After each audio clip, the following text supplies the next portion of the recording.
নমস্কার। আজ আমি আপনাদের বলবো এই 2026 শ্রাবণ মাস সম্পর্কে।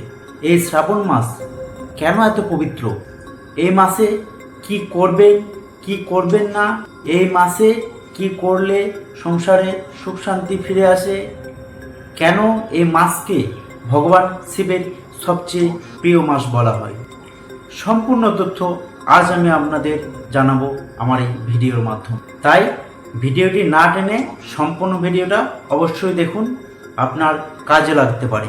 প্রতিদিন সকালে ঘুম থেকে উঠে স্নান করে ভগবান শিবের পুজো করুন এবং পারলে 108 বার ওম নমঃ শিবায় মন্ত্র জপ করুন। হিন্দু ধর্মে এই শ্রাবণ মাসকে অত্যন্ত পবিত্র বলে মনে করা হয়।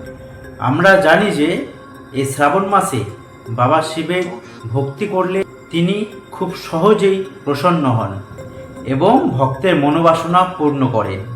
এই শ্রাবণ মাসে শিবলিঙ্গে দুধ, গঙ্গাজল, বেলপাতা ও ধুতরা নিবেদন করলে সংসারে সুখ শান্তি ফিরে আসে ও উন্নতি হয়। দরিদ্র ও অসহায় মানুষকে দান করুন, আর সম্ভব হলে এই শ্রাবণ মাসে ব্রত পালন করুন। অকারণে কারোর সাথে ঝগড়া করবেন না, কাউকে কটু কথা বলবেন না, মিথ্যে কথা বলা ও প্রতারণা থেকে দূরে থাকুন।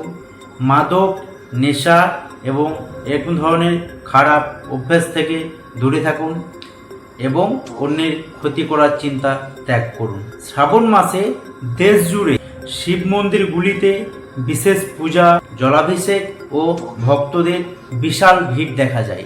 শ্রাবণ মাসে প্রত্যেক সোমবারে ভক্তদের উৎসাহ অনেক বেশি দেখা যায়, কারণ এই শ্রাবণ মাসে প্রত্যেক সোমবার হাজার হাজার ভক্ত বহু দূরান্ত থেকে পায়ে হেঁটে বাবা শিবের মাথায় জল ঢালতে যায়। 8 থেকে 80 সকলে। দেবাদিদেব মহাদেব হলেন বৈরাগ্য ও অন্তর্মুখী চেতনার প্রতীক। যদি আন্তরিক ভক্তি ভরে ভগবান শিবের আরাধনা করা যায়, তবে এই মাস আত্মিক শান্তি ও ভক্তির এক সুন্দর সময় হয়ে উঠতে পারে। কারণ এই শ্রাবণ মাস দেবাদিদেব মহাদেবের আরাধনার শ্রেষ্ঠ মাস।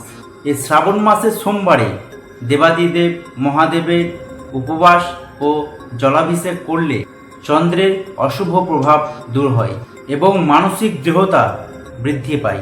এছাড়া এই শ্রাবণ মাসে রুদ্রাক্ষের মালা ধারণ করলে আধ্যাত্মিক উন্নতি ও একাগ্রতা বাড়াতে দারুণ কাজ করে।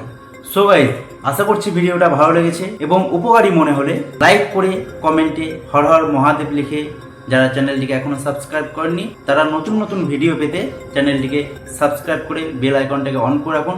সো গাইস, সবাই ভালো থাকবেন। হর হর মহাদেব।